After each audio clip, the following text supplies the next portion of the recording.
This meeting of the Subcommittee on Transportation, Housing, and Urban Development will come to order. As this meeting is fully virtual, we've got to address a few housekeeping matters. I'll do so quickly.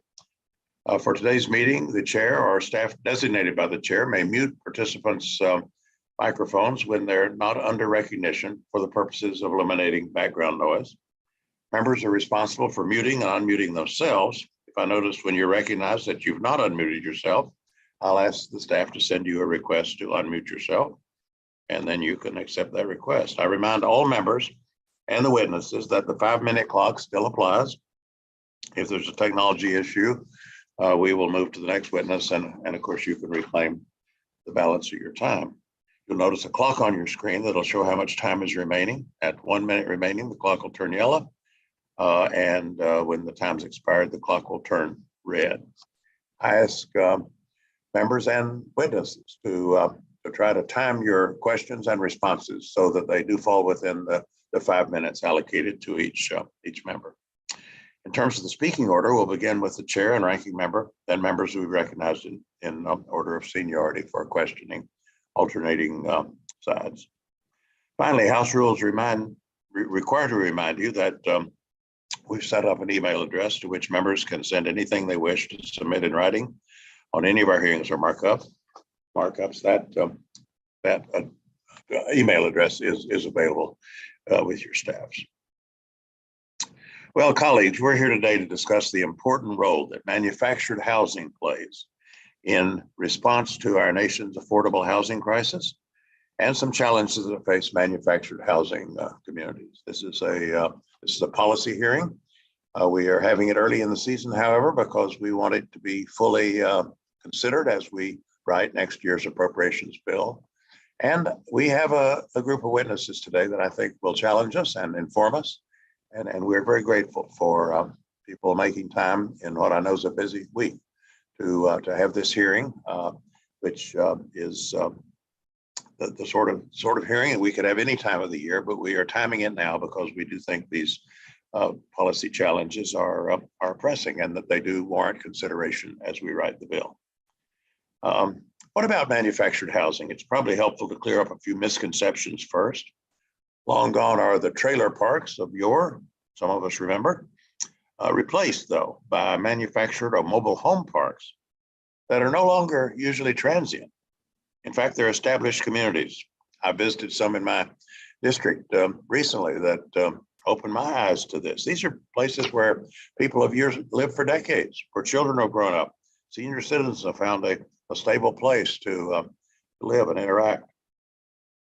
And no longer are most manufactured homes flimsy tornado magnets, as they used to be called. Modern day manufactured housing, built to the standards laid out in HUD's regulatory framework, are actually safer and stronger than many houses built on site. Although I should say that we understand that regulatory framework may be in need of some modification. These are not just temporary or disposable structures, they're homes to more than 3 million people in America. Many live in communities or mobile home parks where they often own the home itself, but not the land that the home sits on. And we'll, of course, return to that situation many times today. Though a higher prevalence of homes are located across the South and the Western states, manufactured homes exist all across the country in urban, suburban, and rural areas. North Carolina is particularly noteworthy in this regard. That this is 13% of our housing stock is manufactured housing. Nationally, almost 2/3 of manufactured homes are owner-occupied by working class, elderly, and immigrant families looking to maintain a sense of place and community. Nationally, the median annual household income of manufactured home residents who own their homes is roughly half that of site-built homeowners. Over a quarter of these homeowners earn less than $20,000 annually, and yet they are homeowners. The cost to own or rent a manufactured home is, of course, lower than most homes built on site, but there are still a lot of distinct challenges and problems that these residents face, distinct threats to their homes and to their way of life. The average community is over 40 years old. Many of these communities face significant infrastructure and resilience challenges, struggles that are only made worse by rising threats of natural disasters and extreme weather events due to climate change. Historic and continued disinvestment in infrastructure for these communities, which all too often has been the reality, that's only serving to exacerbate financial pressures on owners and residents alike. There's another equally serious threat as well. In recent years, large financial and private equity firms have begun purchasing manufactured home communities, particularly in high growth areas, subsequently raising rents on land and associated fees for many homeowners, including a substantial portion who live on fixed incomes. This can force them into impossible decisions. Some take on additional tenants to handle costs. Others have to decide to prioritize paying rent to other critical personal expenses. Those who can't cut enough corners to make the rent payments find themselves forced to leave their community or even be evicted, including in the midst of the COVID-19 pandemic. As the cost to move a manufactured home is thousands of dollars, and many cannot be moved without critical structural damage, that often isn't a choice. There's no choice sometimes then to sell the home. And even here, homeowners are dealt another blow because of the way that manufactured homes are titled. In the vast majority of states, they depreciate in value even as the cost of the land underneath them increases in value. Just like your new car loses value when you drive it off the lot. Manufactured homes titled as personal property, and that's the way they ordinarily are titled, they lose their value despite the fact that homes rarely move once initially placed. That's a legal holdover from the days of trailers. Only in a few states and with extra hurdles are these homes titled as real property, allowing manufactured homeowners the same financial benefits as site-built homeowners. For homeowners in these communities, these pressures are all too real. Over the past few years, we've seen story after story of predatory takeovers of manufactured home communities by private investment firms seeking a means to a quick profit. Manufactured home community can indeed be a source of fast money, but the collateral damage is that they become unaffordable to their residents or are shuttered and rebuilt as strip malls or market rate housing, and that is a possibility. These tracts can be taken out of housing altogether, converted to more lucrative uses, and then residents, of course, are displaced. Federal policy has long shied away from issues specific to mobile and manufactured homes, but I think there's some evidence, including this hearing, that is about to change. A few weeks ago, Secretary Fudge relayed to this subcommittee some of the ways that HUD and local jurisdictions have begun to address manufactured homes. Just last week, the White House released a housing supply action plan that included specific proposals to expand the availability, preserve the affordability of manufactured homes as a major component in the needed increase in this country's housing supply. The Federal Housing Finance Administration as well recently released the Duty to Serve Underserved Markets report for 2022-24 for Fannie Mae and Freddie Mac. Report includes guidance on financing options for manufactured housing. And lest we forget, still pending before the Congress is the Build Back Better bill, which includes $500 million in additional CDBG funding dedicated to infrastructure improvements for manufactured housing communities. So a lot going on, a lot to attend to. And there is much work that needs to be done and done quickly to help preserve the affordability of manufactured homes and communities. Now, we all know this is not just a federal matter. There's a task for local communities here, local governments, managing land use and zoning, enforcing safety and sanitation standards. There's a challenge to nonprofits and to community-minded developers as well. Our focus today, though, is on federal policy. Policy that, despite the breadth and diversity of HUD's portfolio, has often seen the manufactured housing sector fall through the cracks. How can existing programs and funding streams be adapted, or should new ones be demonstrated or established? to empower manufactured home residents and communities, to incentivize the preservation of these communities and disincentivize displacement, to support rehabilitation and renovation where indicated, to keep properties and investors in the affordable housing sector. Big questions, and we have an outstanding panel of witnesses today who can also help us understand these challenges and these areas of opportunity, and who can speak to what aspects of federal policy and programs need to be modified and expanded so that we can productively support the Americans who make manufactured housing their homes. Our first witness will be Dr. George McCarthy, the President and CEO of the Lincoln Institute of Land Policy, and Michael Liu, the Director of the Miami-Dade County Public Housing and Community Development Department, Clemente Mojica, the President and CEO of Neighborhood Partnership Housing Services Incorporated, Lance George, Director of Research and Information of the Housing Assistance Council, and Mary O'Hara, the Executive Vice President of ROC USA.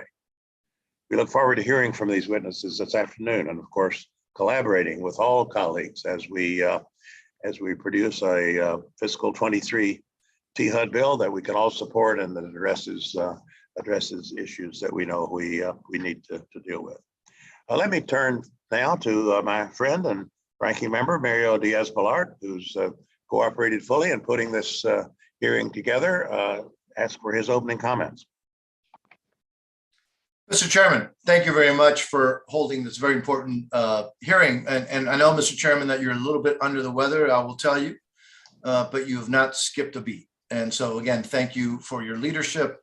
I also want to thank the witnesses for taking their time to engage with our subcommittee on the challenge and promise of manufactured housing, along with the options for redeveloping mobile home parks. The chairman spoke at length right now in his opening statement on this issue. It's something that he and I have had multiple conversations about.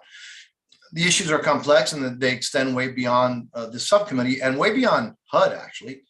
But I know that we all share a common goal of giving more households a share of the American dream through home ownership, if at all possible. And if I may, Mr. Chairman, I do want to especially thank Director Michael Liu, who has done really, frankly, an excellent job in Miami-Dade County.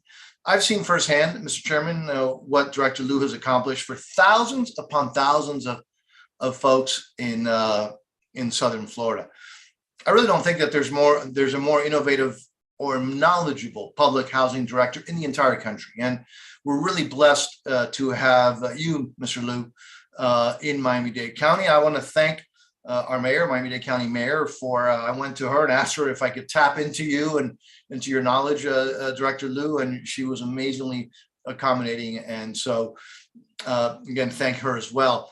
But even as housing prices soar, you, Director Liu, have worked in partnership, by the way, with state and local officials and the private sector to expand affordable housing. Your tireless work has contributed really to our nation's prosperity. So Director Liu, thank you for your service and for spending the time with us here today. I don't want to make, Mr. Chairman, a very lengthy opening statement because we do have some amazing witnesses today. I am fortunate to have a district that ranges from densely urban to rural and to agricultural. And in Southern Florida, I see both the challenges and the opportunities of mobile home park redevelopment. And the options for homeownership that quality manufactured housing can provide to working families. And so obviously the bulk of this work is really done at the local level, and the organizations represented here by our witnesses today, you all play an important role in really helping with innovation and expanding home ownership opportunities. So I hope this hearing is a continuation of an ongoing conversation about how we can help find the right tools and the policies to meet this challenge. The chairman mentioned some of those challenges. I look forward to hearing from our witnesses today. And with that, Mr. Chairman, I yield back.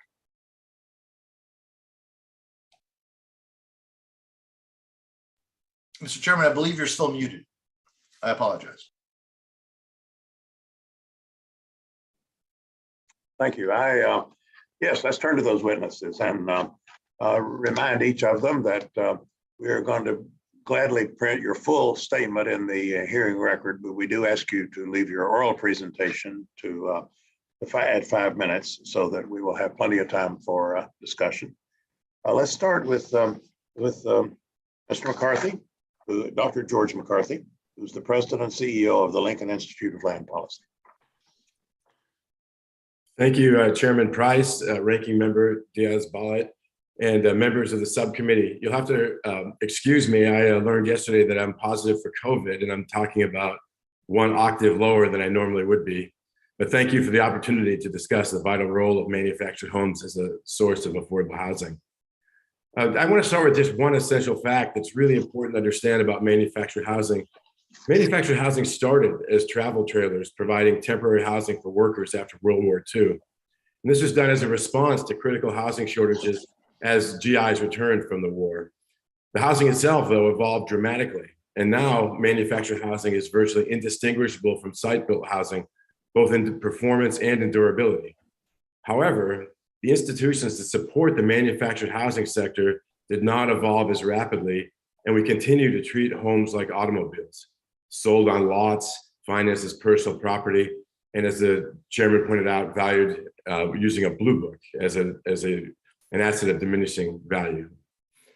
Today, manufactured housing offers a great and sometimes the only opportunity for families to achieve the American dream of owning a high quality, affordable home. But failed policies and market practices have increasingly prioritized shelter for capital investments over shelter for families. We urgently need federal action to overcome serious abuses and policy failures in this sector. So now I'll just briefly discuss the benefits of manufactured housing and some of the current challenges in the sector and the need for reform to address them. First of all, manufactured housing is the largest source of affordable housing in the nation. Importantly, manufactured housing dwarfs the national stock of subsidized housing by millions of units. There's 6.7 million units of manufactured housing and 4.8 million units of subsidized housing, according to the Department of Census. With an average price of just over $100,000, the average manufactured home costs roughly half the price per square foot of the average site-built home. And as the chairman pointed out, it serves a population with a median income of around $35,000, or half of the median income of people who live in site-built homes. But make no mistake, these homes have been built to high quality standards, now are built to high quality standards, and often are indistinguishable from traditional homes built on site. But owners of manufactured homes are considered second class, in particular under the law and in housing finance markets, and particularly those who live in manufactured home communities who do not own the land underneath their homes. These communities are now an attractive target for acquisition by private equity investors. Using inexpensive public capital from government-sponsored enterprises like Fannie Mae and Freddie Mac, these investors are buying entire communities and raising the land rents charged to the homeowners. In the last 8 years, Freddie Mac alone provided $9.6 billion in financing for the purchase of more than 950 manufactured home communities across 44 states, while offering financing to only 2 resident-owned communities during that same time. Second, these investors exploit residents by raising land rents significantly while neglecting the streets and other infrastructure to boost their profits. Others raise land rents so much that residents are forced out, and what's worse, our own government fuels this exploitation by tilting the playing field in the mortgage markets. Federal solutions must drive toward a single goal: to provide residents of manufactured homes with the same access to stability, financial opportunity, and quality of life available to owners of traditional homes. So first, the federal government needs a dedicated source of funding to repair neglected infrastructure in manufactured home communities. As the chairman pointed out, the Build Back Better had an appropriation for infrastructure manufactured home communities, and we hope that the FY 2023 HUD appropriation will set aside the same funding for through the Community Development Block Grant Program to finance critically needed infrastructure in manufactured housing communities. Second, we need to reform the financing system so that we don't find ourselves in this position again. Fannie Mae and Freddie Mac need to develop new finance products to support the sale of the communities to their current residents. They also should be required to publicly disclose the details of every loan they purchase to support the sale of manufactured home communities to private investors.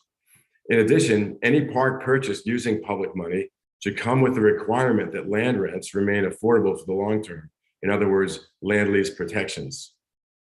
Third, the government-sponsored enterprises in the Department of Housing and Urban Development should develop new loan products or improve existing products with loan-to-value requirements and interest rates on par with traditional mortgages for site-built homes. Fannie Mae and Freddie Mac should introduce new chattel products to serve the affordable housing market.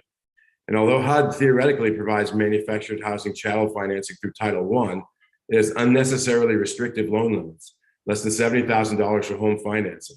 This number is too low for most buyers when the average sales price for a new manufactured home without land is $87,000.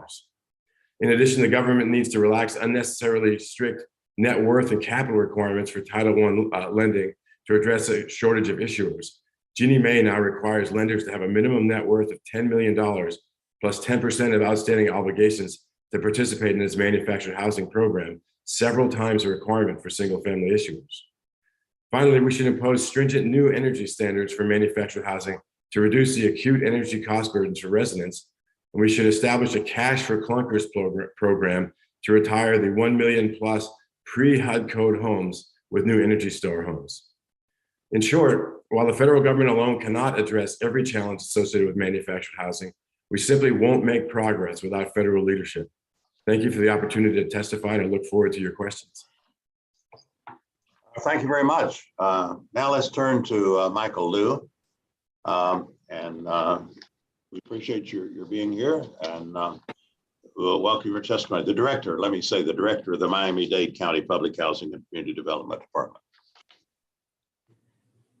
Thank you very much, Chairman Price, Ranking Member Diaz-Balart, members of the committee. Like so many metro properties currently used as housing for those with lower incomes, mobile home park MHP owners are under intense pressure to sell, whether it be for warehouses, light industrial uses, or housing purposes. Demolish and rebuild with anything. That seems to be the mantra. Quote, specifically, we find that half of mobile home park residents surveyed would have nowhere to go if they had to leave their mobile home. They would likely end up homeless, particularly if sufficient relocation assistance is not provided. Close quote. This is from a Miami-Dade MHP research paper written by South Florida Jobs with Justice and Florida International University's Research Institute on Social and Economic Policy. The date of the report, 2010. In 12 years, things have not gotten better. As the director of the largest housing agency in Florida that manages all federal HUD programs and state-authorized housing loan funds, I live with the reality that none of these programs are designed to assist mobile home park residents that are forced to move. This in the highest cost burden jurisdiction in the country. The one state program that exists and is funded by owners of MHPs allows for maximum compensation of only $6,000. With MHP properties in Miami-Dade County commanding offers of over $4 million an acre, government will be hard-pressed to compete as a buyer if it wants to get into that market. Alternatively, we can focus on ways to incentivize owners of MHPs to, instead of selling to the highest bidder, get them to redevelop, taking into consideration the housing needs of those who will have to relocate based on a real plan and provide significant public benefits for the surrounding community. We have created programs for the building of affordable housing and transforming public housing with the avid involvement of the private sector. Why not bring that same mindset to the effort to prevent wholesale MHP resident displacement? Examples: make flexible CDBG programs and allow local entitlement communities to determine how much of their allocations can be utilized for relocation assistance. Infrastructure dollars should be made available for responsible MHP redevelopment. Low-income housing tax credits should be set aside for MHP development projects. This is a very important beginning, Mr. Chairman, and I thank you for the opportunity to express my thoughts. Thank you.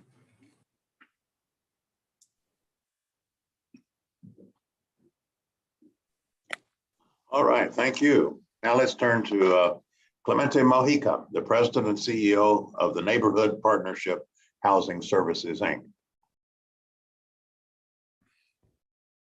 Thank you, Chairman Price, Ranking Member Diaz-Balart, and members of the subcommittee for the opportunity to provide testimony on how our organization is using manufactured housing to create more affordable homeownership opportunities in our suburban communities. I would also like to acknowledge Representatives Norma Torres and Pete Aguilar, whose districts include my organization's service area, as well as thanking Congresswoman Torres for the invitation to appear before you today. My name is Clemente Arturo Mojica, and I am representing Neighborhood Partnership Housing Services, or NPHS for short. NPHS is a community development financial institution focused on the Inland Empire region of Southern California, which includes Riverside, San Bernardino, and Eastern Los Angeles counties. And we are a proud member of the network of NeighborWorks America affiliated organizations. Our mission is to build equitable communities by creating innovative housing and economic solutions that advance the well-being of people and vitality of our neighborhoods. And thanks to our comprehensive approach to community development, NPHS has stimulated more than $4.5 billion in direct investments back into our local communities over the past 31 years. As our current housing crisis deepens with affordable housing supply at historic lows, NPHS is urgently rethinking how to meet our community's housing needs, especially around affordable homeownership. We see manufactured housing as a viable solution of increasing the supply and availability of affordable homeownership. NPHS has tested the viability of manufactured housing to address the shortfall of affordable homeownership in our neighborhoods. We have placed 9 manufactured homes in the city of Chino and San Bernardino to date, with additional 10 in our development pipeline. Using manufactured housing to redevelop vacant, scattered, and often very blighted lots in our suburban neighborhoods, we have seen that factory built leverages the efficiencies of the manufacturing process to increase the housing supply at an affordable price point and shorter construction timelines. Manufactured homes are highly customizable and energy efficient as well. Manufactured housing holds promise for economies of scale when developing scattered vacant lots in urban, suburban, and rural neighborhoods.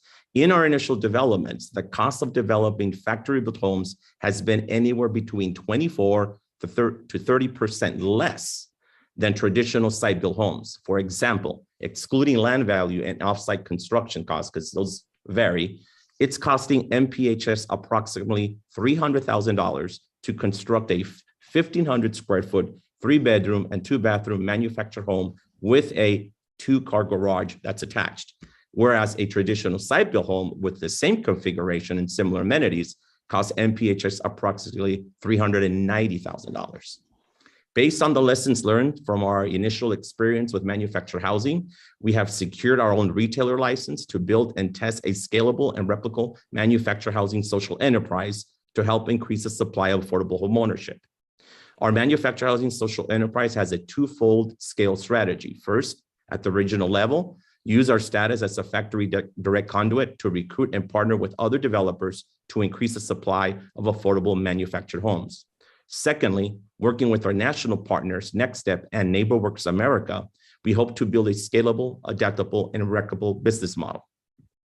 We are also integrating additional strategies with the potential to increase and preserve the supply of affordable homeownership. These strategies include manufactured accessory dwelling units, ADUs, placing manufactured homes on a community land trust to preserve affordability for the long term, pushing design innovation and standardization, and integrating energy upgrades such as solar panels and energy storage on manufactured homes. To test these strategies, NPHS is about to break ground on a factory-built demonstration project in the city of San Bernardino, which entails a manufactured single-family home and a manufactured accessory dwelling unit on a community land trust with solar energy and energy storage. These strategies will test the potential to improve climate resiliency, protect affordability, and test the accessibility of first mortgage financing for home buyers purchasing manufactured homes on a community land trust. I would like to close by expressing my gratitude to the Subcommittee on Transportation, Housing and Urban Development and related agencies for its commitment to mitigating our nation's affordable housing challenges and for its ongoing support of NeighborWorks America. Without this federal resource, which provided critical funding support for our manufactured housing program, we would not have been able to develop and implement this strategy in Riverside and San Bernardino counties. Thank you for your time and the opportunity to have shared the work MPHS is doing to increase affordable homeownership using manufactured housing. I look forward to answering your questions. Thank you very much. Thank you. Now we turn to Lance George, the Director of Research and Information at the Housing Assistance Council. Good afternoon, Chairman Price, Ranking Member Diaz-Balart, and members of the subcommittee. Thank you for this opportunity to testify on the role of manufactured homes as affordable housing, especially in rural communities. The Housing Assistance Council, often referred to as HAC, is a national nonprofit corporation that supports affordable housing efforts in rural areas of the United States and territories. HAC helps build homes in communities across rural America. We work with local community-based entities, including nonprofits, municipalities, tribal entities, and for-profit developers. These groups know what's best for their community. HAC helps enable them to improve their housing conditions through the provision of financial products, training and technical assistance, and research, data, and information services. A community's housing stock is one of its most important resources. Manufactured homes are often an important and vital element of that stock, especially in rural America. There are approximately 6.7 million occupied manufactured or mobile homes in the United States, comprising about 6% of the nation's housing stock. More than half of all manufactured homes are located in rural areas around the country, and manufactured homes comprise 14% of all occupied homes in rural communities, more than twice the national rate. While important, manufactured housing is all too often overlooked and unfairly maligned. This is likely more a factor of who lives in manufactured homes than any structural or aesthetic element. Although the demographics of manufactured housing are changing, lower income households still occupy the majority of this stock. Underserved populations like farm workers and those living in Native American communities also disproportionately utilize manufactured homes as a source of affordable housing. Living in manufactured homes is often characterized by unique financing and land tenure issues. While the purchase of a manufactured home can be relatively affordable, manufactured financing costs can be much greater than for conventionally built homes. A large portion of manufactured homes are financed with personal property or chattel loans. With shorter terms and higher interest rates, personal property loans are generally less beneficial for consumers than conventional mortgage financing. Approximately 64% of all manufactured home loans in 2020 were classified as high cost, essentially having a substantially high interest rate. This is more than 5 times the level of high cost lending for all homes nationally.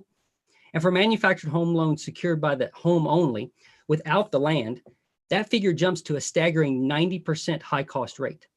The challenges facing manufactured home consumers and communities are complex. There is no single solution to address them all. While direct services should be paramount, access to accurate data and information is an important and vital component of strategies and solutions. Manufactured housing challenges are often obscured by a lack of reliable data and information. This is a particular concern with this sector, where much of the data is not publicly available, especially around the extent of private financing and equity investment.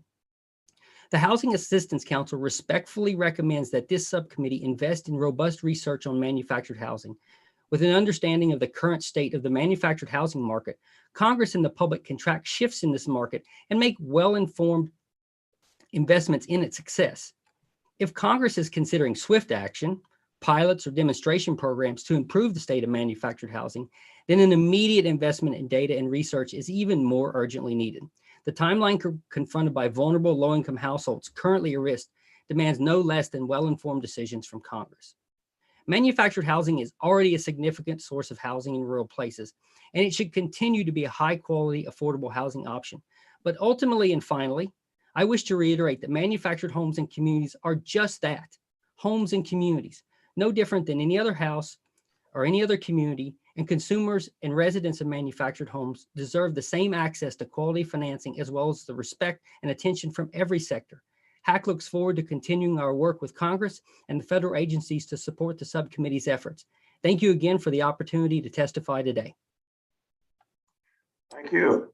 Finally, let's turn to Mary O'Hara, the Executive Vice President of ROC USA. Good afternoon, Chairman Price, Ranking Member Diaz-Balart, and members of the subcommittee. Thank you for this opportunity to testify. I'd like to speak about I'd like to speak to the demonstrated success of resident-owned communities, or ROCs for short. Resident ownership has been a proven solution that permanently preserves affordability, corrects the structural issues in this critical affordable housing marketplace, makes the best of federal investment, and serves as the only bulwark against the recent onslaught of private equity into people's homes. I speak today on behalf of the 294 resident-owned communities and the 20,000 plus homeowners and their families that ROC USA represents. In 38 years, we have not had a single ROC close or return to the speculative market. Just to bring it home, there are at least 1,500 manufactured home communities in the 14 districts of the THUD subcommittee. That includes nearly 50,000 home sites. These communities are at risk of being bought and sold to the highest bidder and quickly becoming unaffordable, or worse, bulldozed and redeveloped. Resident-owned communities realign the ownership of the home and land. ROC homeowners continue to own their own homes and an equal share of the cooperative that owns the land. Each ROC member has a proprietary lease to occupy their lot forever and has a say in how the community is operated. ROCs are professionally managed, usually by a local property management company. An elected board of directors oversees third-party vendors for snow plowing, trash removal, just like any other community operator. True, there are good community operators out there who invest in capital improvements, but too often homeowners who successfully purchase their neighborhoods must immediately turn their attention underground to address decades of disinvestment in aging water, sewer, and stormwater systems. We're talking basic health and safety infrastructure here. Imagine the lowest income homeowners paying interest on millions in debt in order to have clean drinking water and safe sanitation. I work with Pasadena Trails, a 13-year-old ROC just outside of Houston. It is a 114 home community, in one of the best school districts in Texas. Pasadena's board is 6 Mexican-American women who work in schools, landscaping. One is a retired nurse. As interest rates came down from a high in 2009, they looked to refinance their commercial mortgage. They decided to borrow enough to hire an engineer and address the drainage issues that had plagued them since before they bought the park. 2 weeks after they pulled the final drawer on their construction loan, Hurricane Harvey devastated the Houston area. Pasadena Trails didn't have a drop of standing water in their community. Instead, homeowners were out volunteering, bringing supplies to their neighboring communities. These are ordinary homeowners taking things into their own hands and using their own resources to pay for infrastructure that every other homeowner takes for granted. The chairman asked, how can this THUD and Congress support existing ROCs and preserve more manufactured home communities? 1, include the $500 million manufactured housing investment grant in the HUD 2023 appropriations bill. This is a set aside within the CDBG program to fund critical infrastructure upgrades, along with the desperately needed storm shelters that some states required. And ROCs, they double as community centers and remote learning sites. 2, help more of these communities. Give would-be resident owners the same kind of cheap Fannie and Freddie financing widely used by investors to purchase communities. While investors are raising rents to earn exorbitant returns, resident owners are stabilizing rents, preserving affordability, and investing in their affordable housing asset. Acquisition financing can come from equity investments and CDFIs through the GSEs, FHA, or the CDFI fund, or through existing HUD programs. 3, public investment in investor-owned communities, including financing by Fannie and Freddie, should include a requirement of long-term release provisions and the opportunity for homeowners to purchase the property when it is put up for sale. This preserves the public investment and creates permanent long-term affordability. Finally, Congress should create a manufactured home community capital gains credit. to encourage community owners to sell to the homeowners who live there. Let's incentivize operators who want to sell to their residents. On behalf of the thousands of homeowners living in manufactured home communities, we thank you for shining a light on this critical issue and inviting us here to share our practitioner-based experience. We urge you to include funding for community infrastructure and acquisition in the HUD 2023 appropriations bill. Thank you very much. And that does conclude our testimony from 5 very impressive and helpful witnesses. We will proceed now to the questions. The members will be recognized at the time the hearing was called in order of seniority, and we will proceed. I'll ask the first questions, and then we'll be on our way. Please be mindful of the time, members, and allow the witness time to answer the question within the allocated 5 minutes. So with that, let me, I'll focus this first question on Ms. O'Hara and Dr. McCarthy, not meaning to exclude the others, but we have limited time. And I want to distill some things of the things we've heard today. Many of you have touched on the themes I outlined in the opening statement, and I'm grateful for that. I'm going to ask you maybe to distill it even further, though, and to focus on the existing HUD portfolio, existing programs, and the way they are or are not serving manufactured housing communities, and the way that with modifications they might be.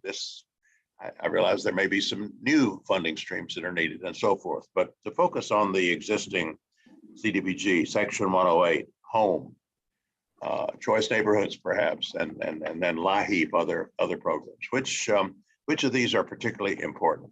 A lot of the discussion today has been about the threat to the homes that come when the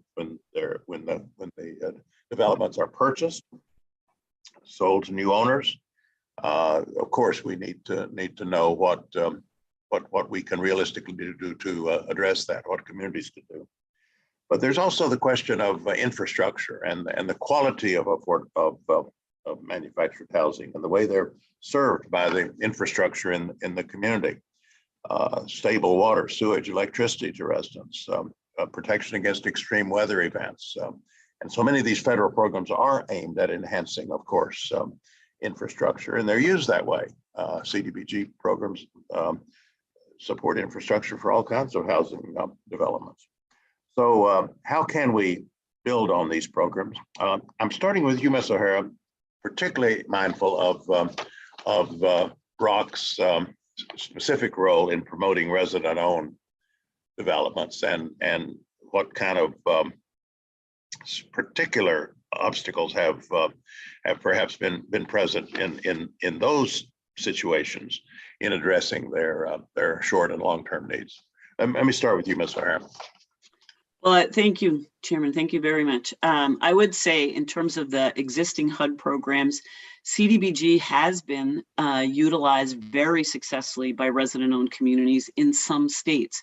As you know, CDBG is a very competitive program in most locales, and different states, different jurisdictions all use their CDBG monies in different ways.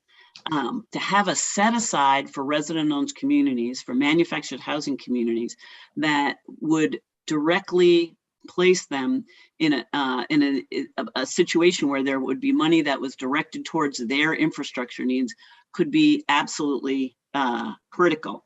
And the issue sometimes with CDBG, as I said, is locales have different priorities depending. I would also say that some of the difficulties fall in the fact that manufactured housing communities fall between the cracks of multifamily versus single family or rental versus home ownership. They are home ownership, but they sometimes are not seen as home ownership even in resident-owned communities. Again, minor rule change to recognize limited equity housing cooperatives as home ownership and enabling the myriad of programs to be available in manufactured home communities, whether it's for infrastructure, for the homes themselves. We've had issues trying to access weatherization, home repair, obviously, as many people here have spoken to, is the mortgage financing. But the other piece in terms of being able to create new resident-owned communities is we need a source that is quick. CDBG, home funding, all of those are based on rounds and based on significant time situations and the fact that they're competitive. In the ROC USA model, we are meeting community owners' real estate transaction timeframes. We're helping homeowners purchase these communities in 90 to 120 days. We need to be able to deliver financing in a very rapid time frame. So again, creating in the same way, honestly, that these investor buyers are using Fannie and Freddie money, right? They have that money available to them in a commercial time frame. We need the same to be available for homeowners purchasing their communities. Okay, thank you. Dr. McCarthy? Yeah, I would focus on Title I because as you pointed out, Chairman Price, one of the biggest problems for manufactured housing owners is they get inferior access to inferior financing to buy their homes. But Title I is overly restrictive, and they need to kind of increase the loan limits in Title I, and they also have to reduce the capital requirements for issuers. One of the things that is always a problem in affordable housing is the small loan problem. There's not a lot of issuers who want to make small mortgages. And then to add the additional burden that they have to have so much capitalization to make those small loans, it's a bridge too far. And so for us, we think that increasing the number of issuers, and particularly if we can find ways to get CDFIs to issue chattel mortgages through Title I, and then increasing the loan limits would go a long way towards making it possible for people not only to buy new manufactured homes as their first homes, but also to replace their homes when their homes aren't working so well. The other thing is that you mentioned LIHEAP. Most of the energy programs, which I know are weatherization, which are done through the Department of Energy, are not very helpful in the manufactured housing space, because very often the best treatment for manufactured housing is to replace the whole home. And we've actually shown that using the Department of Energy formulas, home replacement is actually economical, meaning that the energy savings alone will pay the mortgage for the replaced home in many cases. And so we've worked with a few states that have made that happen, but generally that's hit or miss kind of retail level kind of work. So I would focus on those two for now. All right, thank you. Mr. Diaz-Balart.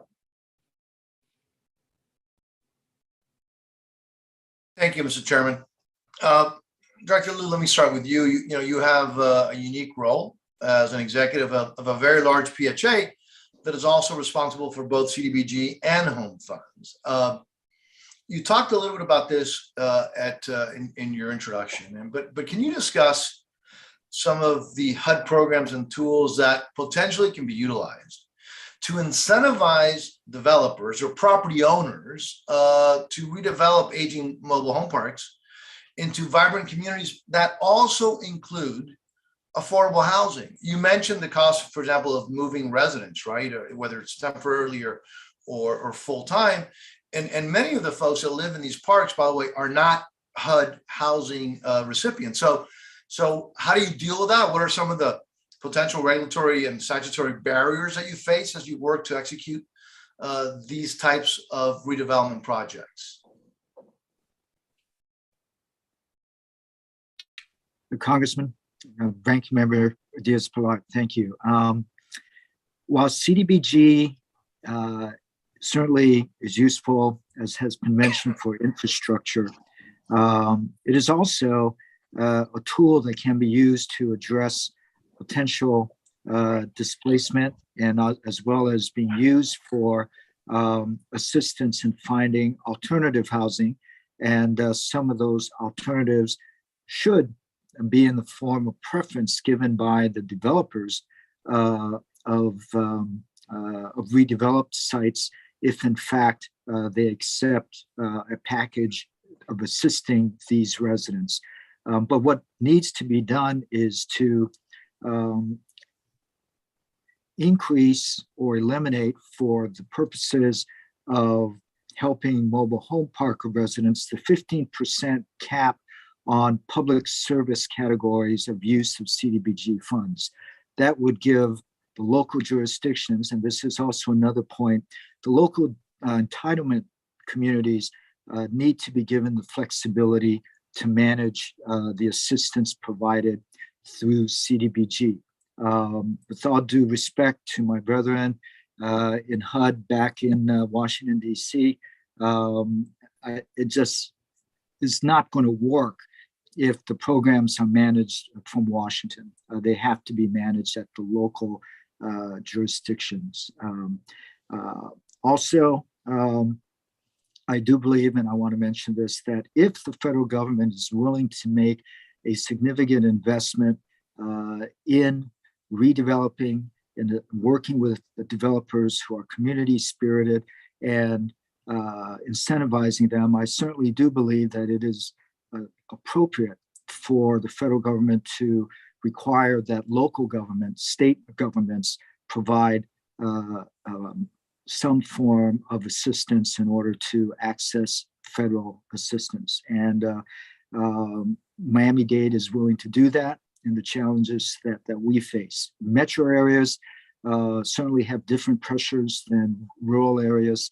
As I mentioned, the cost of land here is so large, we have to find ways to incentivize owners of the mobile home parks to, if indeed, rather than sell, or redevelop in a way that is sensitive to their residents who are there, giving them options on the redeveloped properties, certainly with the same concepts that we've done in the realm of public housing, et cetera. So you've thought about this, and you talked about incentives. What kind of incentives can be provided to the private sector in order to develop? You mentioned not throw these people out, to hopefully also develop affordable housing on these properties, and how can they effectively work with PHAs like yours, community development agencies, and others, and other capacity building organizations? Well, first of all, certainly relocation assistance, as well as preferences given back on site, are key. If we can if the government can provide enough assistance to work with the owners of mobile home parks to compassionately and fairly work with residents to provide them relocation assistance, that can go a long way. And what are we talking about? Well, we are talking about more than $6,000. That's not going to work. If we can provide significant, for instance, potential home ownership options, heavy duty down payment assistance, special mortgage assistance, again, to incentivize then the developers to provide home ownership options for mobile home park residents on the new redeveloped properties, that certainly can work. And local jurisdictions such as mine have the ability to assist on that, along with the flexibility that can be given with CDBG. Secondly, a significant relocation package similar to the concept behind the URA to provide mobile home tenants, residents who don't want to return or who are looking for other options off-site. We have to be ready to provide that kind of assistance. So home ownership, counseling, relocation counseling and assistance, dealing with moving expenses, all of that needs to be packaged together for mobile home park residents. And I think in combination with federal government support, state support, local government support, that it's possible to consider packages ranging anywhere from $30,000 to $50,000 per family, which I then think would be a reasonable incentive then to the owners of these sites to say, that makes sense. I can do that. And along with potential assistance on infrastructure costs, as has been mentioned by others, I do think that we can come up with a program that doesn't exist today that can help the situation regarding mobile home park redevelopment. Thank you, All right, Mr. thank you. Chairman. Thank you. I know you've indulged us with extra time. I greatly appreciate it. I know it's an issue that's near and dear to your heart, and it's an issue that's going to continue to get worse, not better, unless we address it. So again, thank you, Mr. Chairman, for allowing me to go over time. Sure, that was an important answer, and we benefit from it. All right, Mr. Quigley. Thank you, Mr. Chairman, and thank you to the ranking member for having this hearing. This issue goes back when I was a Cook County Commissioner, and we started talking about how in our unincorporated areas in Cook County, there was an extraordinary need for this kind of housing and the issues on the local basis that were challenging. But I want to add, Ms. George, I appreciate the fact you were referencing the need for comprehensive real-time data in your written testimony. Without a grasp of this nationwide, we're really going to struggle to understand the breadth and depth of the challenges and to formulate really comprehensive policy. My question is, if you could give a little deeper dive, and others, Ms. O'Hara, talk about this. What are the gaps currently that exist we should be thinking about in the data to further understand these needs? And what are some of the things that we don't know about manufactured home communities, that the challenges they face, and what can we do to expand this data? Thank you, Vice Chairman Quigley. It's an excellent question. I think there are two really initial realms to look at in the access and utilization and procurement of data. The first of which would be in the private realm, in the private sector. Candidly, this is largely, and it's been noted by several of the members and the witnesses, that this housing largely operates in the private space. It's largely unsubsidized. And that also means much of the data is in that particular space as well. But sometimes that market data, especially we've often noted this is manufactured housing is often overlooked and noted as maligned. And that data is typically not available, especially to the public sector. So I think there are avenues for resources to procure and collect private market data, which will really help understand that side of the market. On the public side, I do think there are, especially within the realm of the U.S. Department of Housing and Urban Development, there are also some improvements that can be made on that side. Notably is the manufactured home survey that's conducted, and it's been conducted for many years, a very valuable and rich piece of information. But notably, some of that data has actually been taken away or restricted. One good example is in the past, it's a collection, because HUD has overview of the of basically the regulation of the siting and placement of manufactured homes. We would get data frequently on the placements and the siting and the shipments of manufactured homes from the factories. But a few years ago, the data, I think for cost saving measures, were taken away on placements. And that's a pretty valuable form of data, piece of data of information to access this type of housing. Secondly, the American Housing Survey, which is a very rich source of information, a detailed source, rich information on America's housing stock, gives us a really valuable and rich source of information. And it's commissioned by the U.S. Department of Housing and Urban Development. Has been much of the data has been suppressed or taken away. Notably, just an example in this realm, it's much more difficult to access information on rural communities, but also just other characteristics related to manufactured housing. For example, the variable that allows us to analyze, at least in the public use file, if a home is located in a manufactured home community or not. So those are a couple of examples. And I'll finally just mention that I think there have been some advancements made in the data, particularly by the Office of the Consumer Financial Protection Bureau. They've made great advancements. That's a good example where there have been some improvements in the Home Mortgage Disclosure Act. It's still not gone far enough, but it's given us some additional insights that we just simply didn't have a few years ago. So those are a couple of examples, both on the private and the public side. Thank you. Anyone else wish to add to that? I would like to reinforce what Lance just said about understanding manufactured homes in communities versus manufactured homes on fee simple sites, because so much of the data is mixed. It's very hard sometimes to be able to really see what's going on in communities versus in the fee simple sites themselves.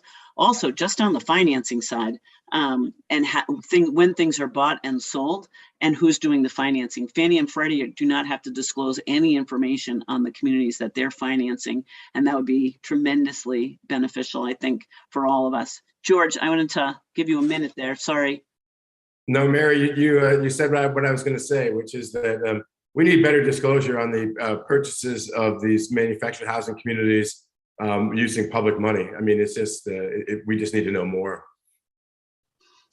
Just the other thing is, it's really hard to find the real owner of communities, and we struggle all the time because in states where we don't have opportunity to purchase, we're out there trying to get in touch with community owners, and oftentimes it's through a multi-layer of LLCs in order to find who actually owns the community.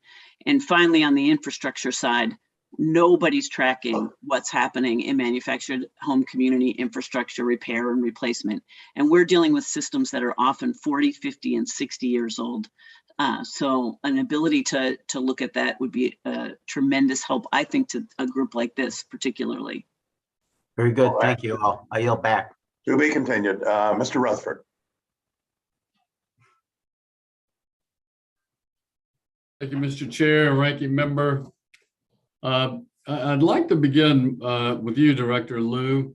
I know you really are on the front line of trying to ensure that families have safe and affordable places to call home. And I know you mentioned twice now the importance of having that local flexibility, and I think that's incredibly important too. Having been a former sheriff in my own community, and understanding the engagement with the federal government in local affairs.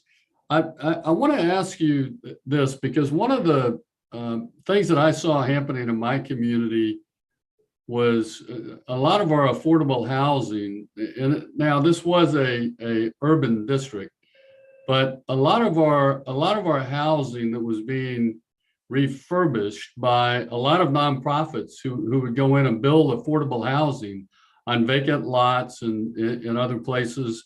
Some homes had to be torn down, and we actually saw tie-ins between crime and home ownership, and we overlaid those two, home ownership with the amount of crime in a community. And so what I'd like to ask, and this kind of goes to the data question that I think Mr. George brought up earlier as well, and that is, are there any similar studies where we have redevelopment, or can we use some information of redevelopment of either residentially owned communities or just mobile home communities in general? That's an excellent question. I think there probably is a lack of specific information on that, and that certainly would be a great area for research. But I think there is a fair amount of research on redevelopment generally outside of the mobile home park area, whether you're talking about public housing or low-income areas that have gone through redevelopment. And by and large, the data is overwhelming that done well, done with the right planning, that redevelopment brings a huge drop in crime. Right. So let me switch to Mr. Mojica for a minute. I know your organization has used home funds, and particularly the Treasury CDFI access. Can you talk a little bit about that? Really does bring some good flexibility into the situation. Am I correct in that? Or I mean, CDFI seems to be one way to ensure you're getting the flexibility that you need in a community. Yeah, thank you for that question, Congressman. Absolutely. I mean, at least in the communities that we're serving here in Southern California, Inland Empire, Riverside, San Bernardino counties, we are working in very distressed areas, particularly in neighborhoods in the city of San Bernardino, where the cost of development supersedes the amount of the sales price that the home is going to be sold. So we are partnering with the local governments to go ahead and use home dollars to subsidize the difference and get more of these units off the ground, because there is a gap. So it's a construction equity coming. Oh, I hadn't even thought about that. Yeah. Yeah. And the good news is, as we're building these real estate markets through these infill developments, the subsidy that is needed is getting less and less and less. So the idea, without gentrifying our neighborhoods, of course, is to elevate reduce the amount of public subsidy that's needed to subsidize the construction of these units. Now, that is, again, it's all about leveraging public resources, but using home dollars means that the homes have to be sold to families at 80% or below of the average median income. These homes are not being sold below market rate. We want to keep elevating, and stabilizing the value of homes. So those families that are going to buy these factory built homes at market rate are going to need down payment assistance. And as a CDFI, we use CDFI funds from the United States Treasury as down payment assistance to help these families purchase the home. So a lot of flexibility and a lot of leveraging using these programs. So we utilize Home a Lot and CDFI funds quite a bit to help make the purchase of these homes sustainable. Awesome. Thank you for that information. I hadn't even thought about that aspect of it. So thank you very much. I see my time has run out, Mr. Chairman. I yield back. Thank you, Ms. Clark. Thank you, Mr. Chairman, and thank you to all the witnesses for being here with us today on this important topic. Dr. McCarthy, I sort of want to go back to talking about some of the financing for these homeowners. According to the Consumer Financial Protection Bureau, 60% of manufactured homes qualify for a mortgage, but almost 20% of those qualified homeowners opt to use a chattel loan instead. Can you explain why they are opting for a more expensive financing? Is this a lack of access or understanding, or are they consumers actually being pushed into less attractive financing? Yeah, thank you for that question. It's probably three things. One thing is that very often homes are sold on lots, very much like cars, and then the dealer arranges the financing.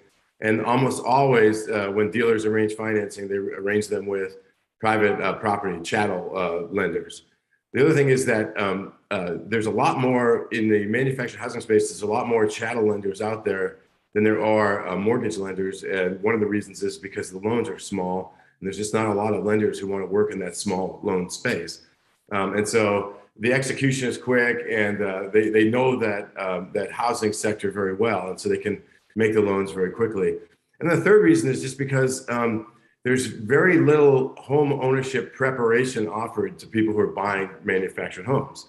And so one of our partners, Next Step Homes, has developed an online home ownership education and counseling program to give people kind of the background they need to make informed decisions when they buy a home. But it's not required, but it's of course suggested, and people find their way to those things kind of a little bit randomly, a little bit haphazardly, because there's no real incentive for people to get that kind of assistance unless they come through some mission-driven organization like a NeighborWorks organization or something to help them buy the home. But as you know from the CFPB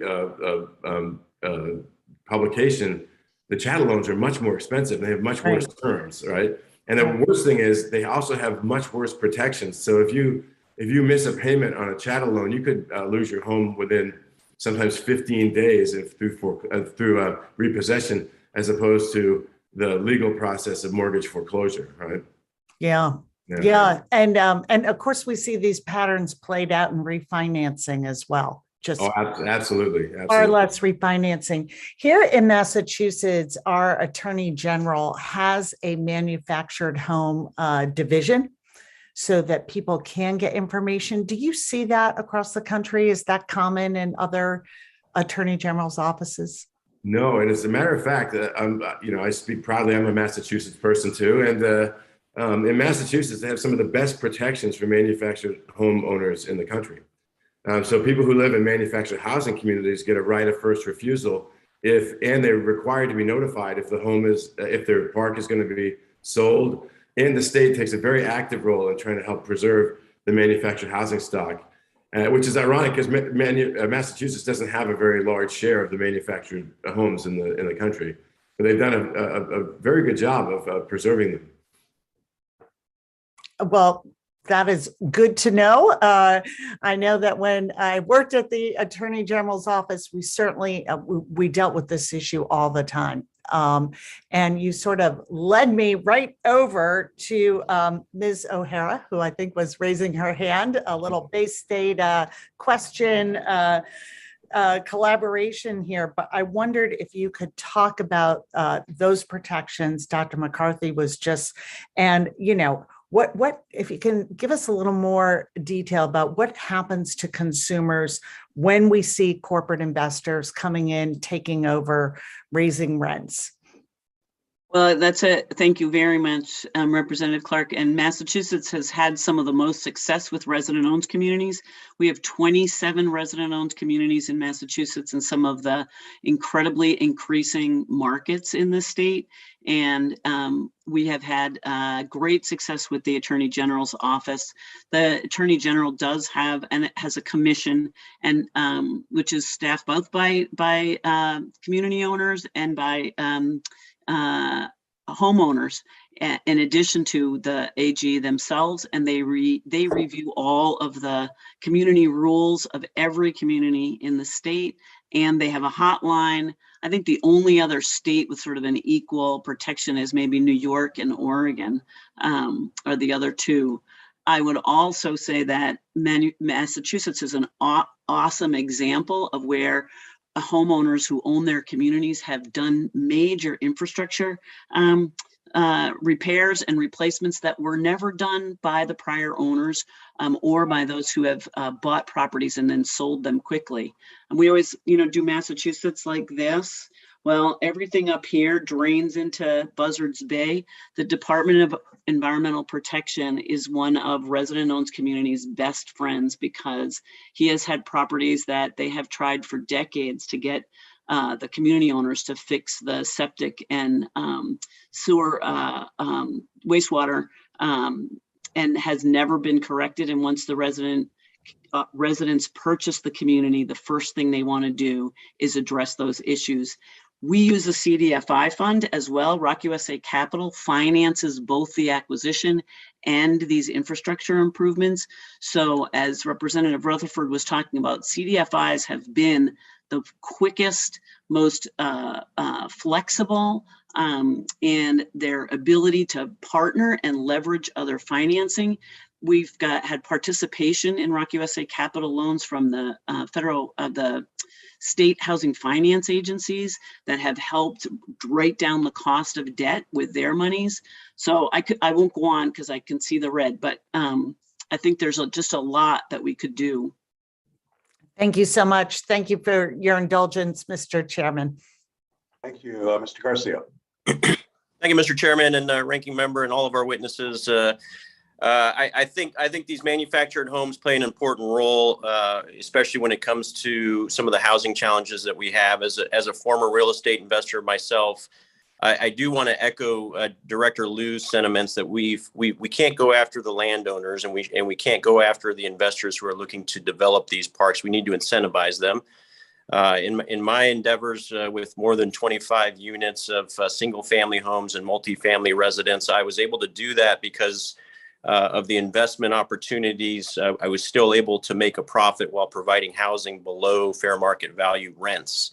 And in some cases, actually sell that house to the tenants for as much as 20% below the fair market value. These are single family homes primarily that I'm talking about. I get a little concerned when I hear folks start blending issues and starting to use different vernacular And it's, I just want to be very clear on this. This is about a housing shortage.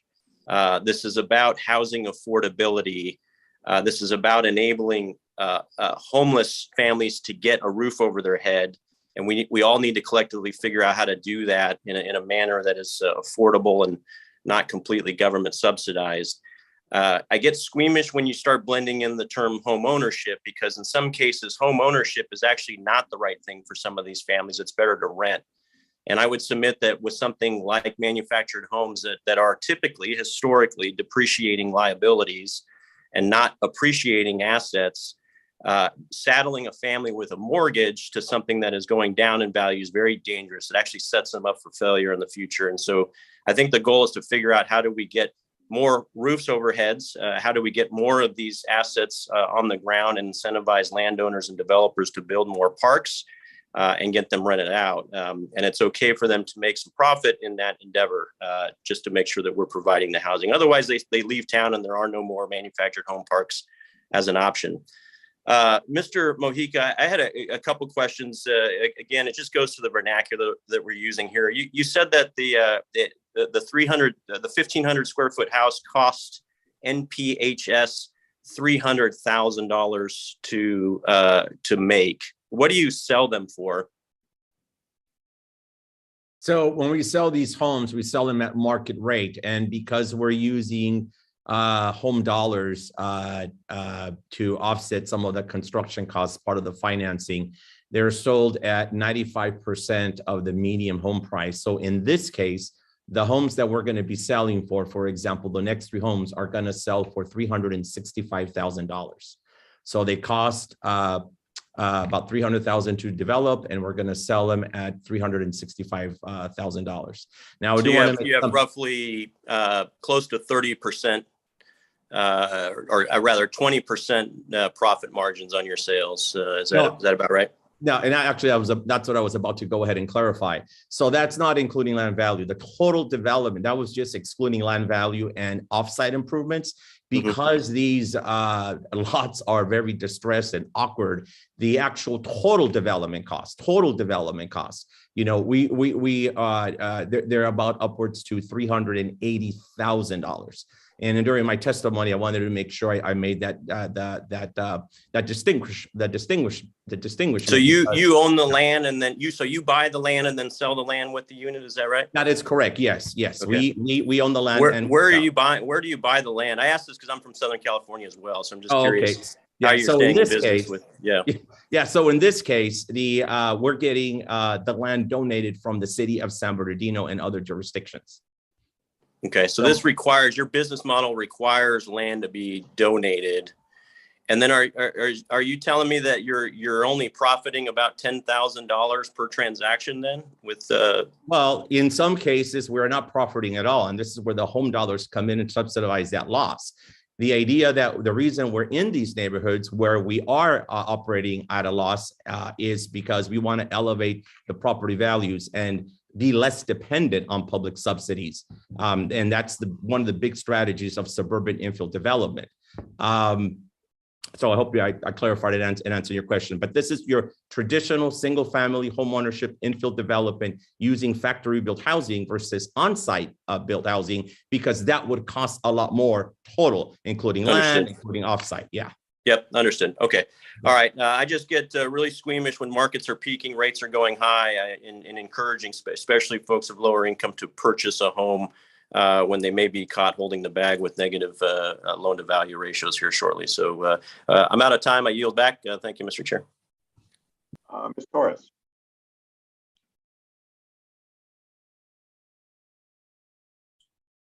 There it is. Thank you, Mr. Chairman, and thank you so much to all of our guests. It's been quite a great conversation around manufactured homes and mobile home parks. And generally speaking, Mr. Mojica, in the Inland Empire, we have a big challenge of mobile home parks. And I'm not just talking about the registered mobile home parks, but I'm also speaking to unregistered parks that could be areas where they were, desolate. No one was out there. There's absolutely nothing. People moved out. They might have parked their camper. They might have, brought in, a car, and they might be sleeping in a car. And eventually they might have, brought in a manufactured home. Those are huge challenges for our communities, because how do you help those communities or those people living in these unregistered areas? And I know the Coachella Valley has several of those. In my own home city of Pomona, when I was a local elected official there, we had 26 mobile home parks. All of them had issues with septic tanks. All of them had issues with lack of basic infrastructure, electricity, and all of that. So we had quite a big conversation around CDBG and how that funding could be utilized to help improve this. Can you talk a little bit more about rehabbing some of the opportunities that could exist in rehabbing some of these parks and bringing them to compliance? Thank you very much for that question, Congresswoman Torres. So yeah, it's a big issue. I mean, the Inland Empire, has a lot of mobile home parks. And working with the local governments, we have seen that one of the biggest issues for registered and unregistered mobile home parks is mobile home replacement programs. But one of the things that we're looking at doing and working with some of the local government is, now that we ourselves are a retailer and can source a supply of manufactured housing, is how can we create a mobile home replacement program using private sector dollars versus CDBG or even home in order to do a mobile home replacement program. That is a huge problem in our area right now, that there's not a lot of resources and funding for aging older mobile homes that need to be replaced. So that is a big issue, and that's one of the things that we're looking at doing with CDF, as a CDFI, working with local government. Another issue that we're looking, especially with the unregistered, and I'm going to give you an example of that, mobile home parks, is in the Coachella Valley, which you referenced, the Polanco Park community, which you may be familiar with, right? Well, I believe that most of them are unregistered, right? But they have been recognized by the state as actual entities, right? And you got basic infrastructure. I met with Pueblos Unidos, a nonprofit organization that incubates the Polanco parks. I think there's about 56 or so Polanco parks in the Coachella Valley. It's quite a bit, totaling hundreds of units of housing. And we're looking at how can we, as and not just MPHS, but other CDFIs, how can we be a better financial conduit to bring private sector dollars, leverage with public subsidies if we can, in order to bring infrastructure improvements. And over there in the Polanco parks, for example, is basic infrastructure for sewage and water. There's a lot of issues with arsenic and not having sanitary water because they don't have access to that. And also electricity. When the Santa Ana winds come through, and this is about climate change as well, those parts get hit really, really hard. So those are some ways that we're looking at working with both registered, unregistered mobile homes communities. So should we be looking at a specific line item to help bring these parks to current standards? Yeah, absolutely. And from working with the Polanco Park community, the biggest thing is, can we bring in private sector capital, to and leverage that with federal dollars, let's say CDFI funds, to offset the infrastructure improvements that are needed. My time is up. I'm going to yield back, but we're going to come back to this conversation on the second round. Thank you. Aguilar. Thank you so much, Mr. Chairman. I appreciate you having this panel. And as Congresswoman Torres noted, it's an honor to have Mr. Mojica testify before the subcommittee and to highlight some of the great work that Neighborhood Partnership Housing Services does for our region. And I'm gonna put Mr. Rutherford as a supporter based on that previous exchange. I was proud, Mr. Rutherford, to put forward a community project funding request on behalf of NPHS for their Sustainable Communities Catalyst project. It's a 12-month project designed to create and preserve affordable housing by developing manufactured housing on a vacant lot in the city of San Bernardino and revitalizing the surrounding neighborhoods and local businesses. So Clemente, I wanted to ask you, what federal resources does NPHS currently leverage to redevelop projects like this, where vacant lots, working with local governments and utilizing manufactured housing? Thank you, Congressman Aguilar, for that question. We primarily use, and following back on Representative Garcia's question about sustainable home ownership, right? And we have to be very careful about getting homes in a position of success, not failure. So we used home dollars, and very particularly to build up neighborhoods. Right now, it's costing us more to develop these homes, even using manufactured housing. And we don't recoup that initial investment unless we bring home dollars to subsidize some of that construction. And then to ensure that the family is in a sustainable home ownership, we bring in CDFI funds in order to provide down payment assistance. And sometimes we layer that. So the family goes in there with maybe one or sometimes two layers of down payment assistance to make sure that that mortgage is affordable. Now, we'll want to add something else. We are testing manufactured housing, and we are seeing significant appreciation here in Southern California. Maybe it's our market. Maybe it's the crazy market of California. But I'm going to give you an example. 4 years ago, we sold a home to a teacher, bought our first manufactured home. We sold it to her for $255,000. Late last year, she sold it for $376,000. So that teacher, she had to move for other reasons to another state, but it clearly appreciated significantly. Maybe it's the market. I'm not quite sure, but but we are seeing that factory built homes are appreciating.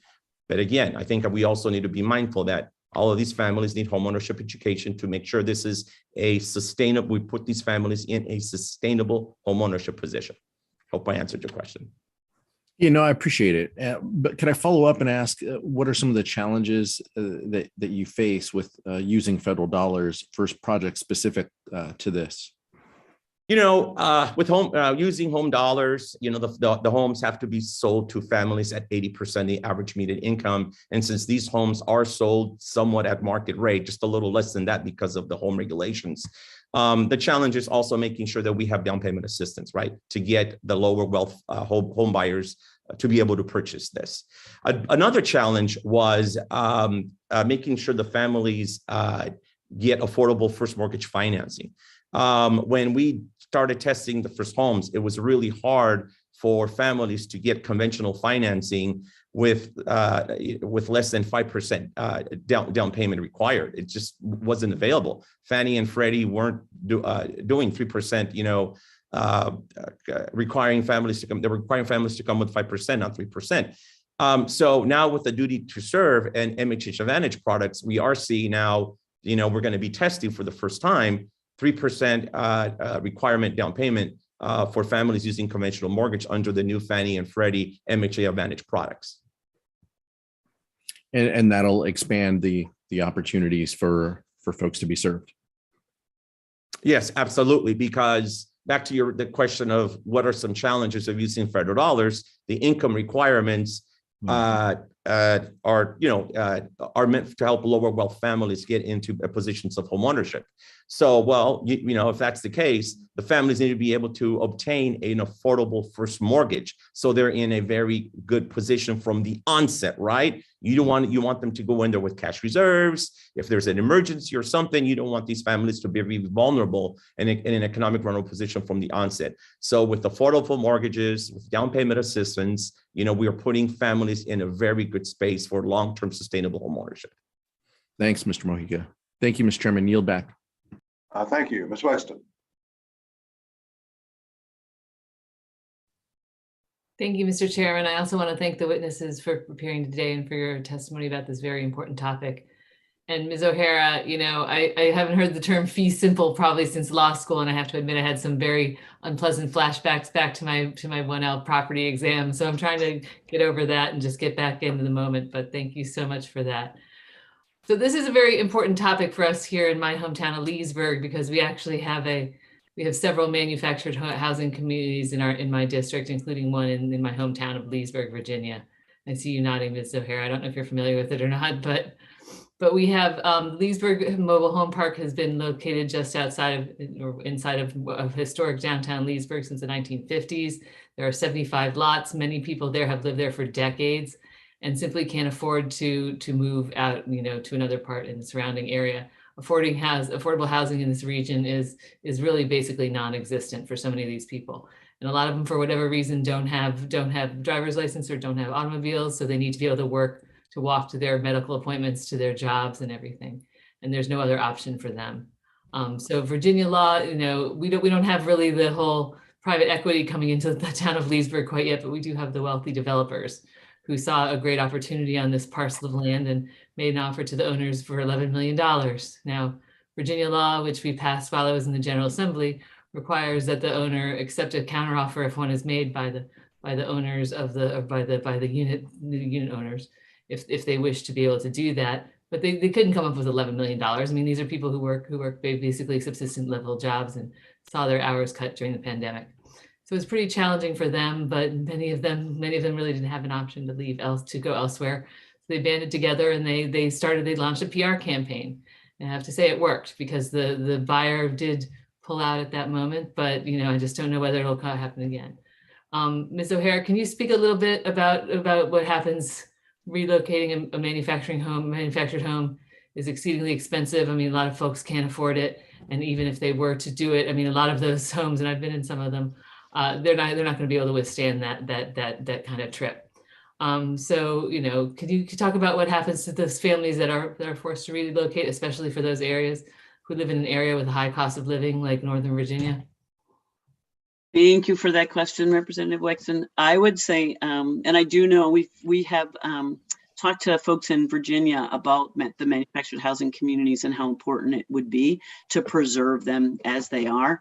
And I can talk a little bit about relocation, but I would say first and foremost is we've had communities where the purchase price is $11 million, and we have been able to finance the residents as a cooperative to purchase those communities. And we have I mean, it's interesting in terms of just talking about who's living in manufactured housing communities. You know, 80% of the folks that are living in resident-owned communities make less than 80% median income. Close to 50% make less than 50% median. And we've got over a third that are making less than 30% median income. And these are already homeowners, like the folks in the community that you're talking about. They already own that home. Many of them own the home debt-free.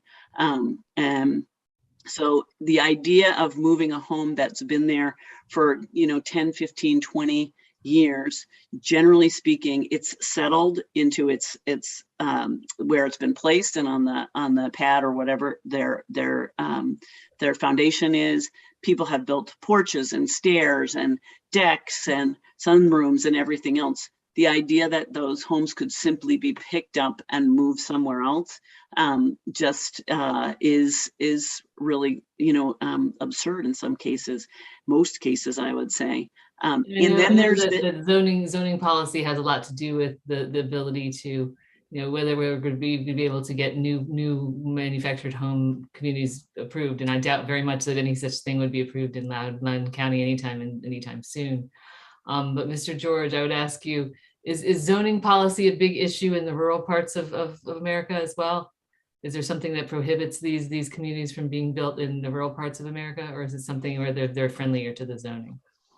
I would say generally, I'm not an expert, and I might revert back to our initial inquiries around, you know, increased resources for research. For the most part, I think that probably relates to, or the issue of zoning is why there's such a large number of manufactured homes in many rural communities, that there weren't restrictive policies to keep them out. oftentimes because of the spatial and land dynamics of rural communities. That's what I speculate, but I would say that greatly contributes to the larger concentration of manufactured homes in rural communities. I just want to say, Representative Wexton, if this community comes up for sale again and the residents are interested in purchasing, we should definitely talk. Wonderful, great. I'll let you know. I'll let you know. That's fantastic news. Thank you. Wonderful. And Mr. Chairman, I'll yield back. I see my time's expired.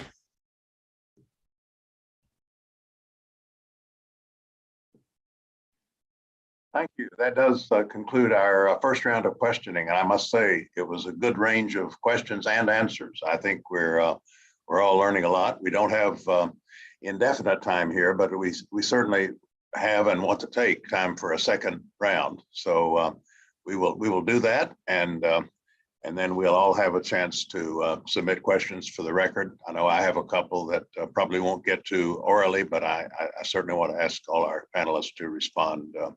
And I'll just say in advance, one of those is a response to the president's housing supply report of a couple of weeks ago, a lot of which involves manufactured housing. And I think we could use your assessments of those proposals. I'll warn you in advance, we will want you to respond to that. But let me start the second round, and I'll turn to Ms. O'Hara. I want to ask you something, and others can chime in on this, but I want to ask you something that seems counterintuitive, but I understand it is real. And that is the eviction pressures that manufactured home residents were subject to during the pandemic. One would think, with so many of these people owning their homes outright and paying rent only on the land underneath the home, that would mitigate the likelihood of default and of eviction. But I wonder, what kind of experience do we have? What kind of data do we have about the eviction experience of manufactured home residents during the pandemic? And to the extent there seems to be something wrong here, what can be done to remedy it at the local or federal level? We paid a lot of attention to evictions at the federal level. And did we somehow miss a beat on this housing sector? And then, so Harry, I'd like to ask you, you're a very effective advocate for ROCs. I understand this kind of arrangement, though, home resident ownership is it's declined over the last number of years, even though you've argued very powerfully for examples of success. And so I wonder what your view is as to how this could be incentivized, particularly when development pressures are occurring. What kind of first refusal or whatever could be required, and how could federal policy somehow at least give resident owners a fighting chance? Thank you. I greatly appreciate that question. First off, I would say that in terms of the I lost my train of thought there. The eviction. Evictions. I just as Lance George is talking about, we don't have good data in manufactured home communities versus any other eviction tendencies across the country. I will say in resident-owned communities, in the 294 resident-owned communities that ROC USA supports, we didn't have a significant issue with either evictions or with non-rent payment. Well, but other communities did, and that's what I do want to get at that one way or another, but maybe others can chime in on this. But could you proceed then to say something about incentivizing resident ownership and why, despite the possibilities here, this hasn't caught on more? Yeah, it takes a couple of things. The first thing is that it takes a willing seller. So it takes a community owner who is willing to sell their community to their homeowners. And we've got more and more of those. We've been trying to build that over these last 14 years that ROC USA has been around, and to get out into the marketplace, work with the industry, go to all the trade shows, talk to the brokers. Generally speaking, community resident buyers are paying the same price as any other buyer for a community. In states where there is opportunity to purchase and where the homeowners are given notice that their community is for sale, that there's been an offer of a certain dollar amount, they're required to meet that offer. And those are the communities that we have financed and support with technical assistance, where the residents have bought their communities. So any place where there's an opportunity to purchase, there's almost no situation where the homeowners have not made the choice to buy the community, and where there's the financing available. The issue currently is this influx of private investment that has started to drive prices to a place where we cannot compete with investors who are financed with Fannie and Freddie low-cost funds. We're bringing market rate funds through our CDFI. Sometimes we have an HFA, local HFA, that has participated in those loans and driven down those dollars. But included in the Build Back Better was a housing investment fund that would provide that kind of low-cost debt for residents to purchase. But I would say the biggest reason that we have not been able to expand this resident ownership model across the country has been the fact that most of these communities are sold without anyone knowing it. They're sold, the residents don't find out that the land under their homes is for sale until it's already done, and a new community owner comes in and issues them either a rent increase notice or 180 days to leave their home. So that process is incredibly important.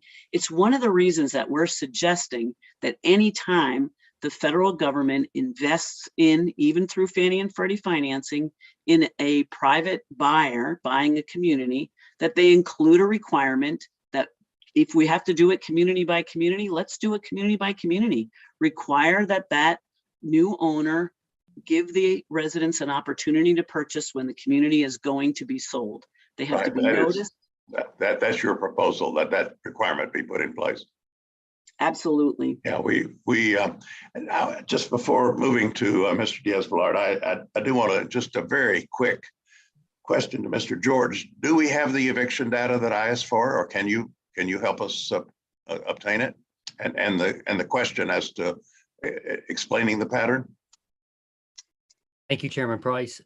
Unfortunately, I don't know if we do. I know we have been personally, our organization has been contacted by larger entities that focus on this, the Eviction Lab, to try to garner information specifically about this type of housing. And I just think it's very difficult. I would also just note, relevant to many aspects of manufactured housing, there is a lot of variation by state. And I think many of the witnesses will attest to that. The state laws that govern this type of housing and units really varies a lot. So you can see different protections in different parts of the country. But unfortunately, I wish I had a better answer for you. I don't think that I do. Well, if you can come up with one between now and the printing of the record, we would welcome any data that's available, and of course any of the other witnesses who have light to shed on this. Before we go further, I need to make a UC request and then turn to Mr. Diaz-Balart. But in addition to the testimony we've heard today, I have written testimony here from the Manufactured Housing Institute, and I need before we lose a quorum here to make certain that I ask for UC to enter that into the record. Is there any objection? All right, let's turn to Mr. Diaz-Balart.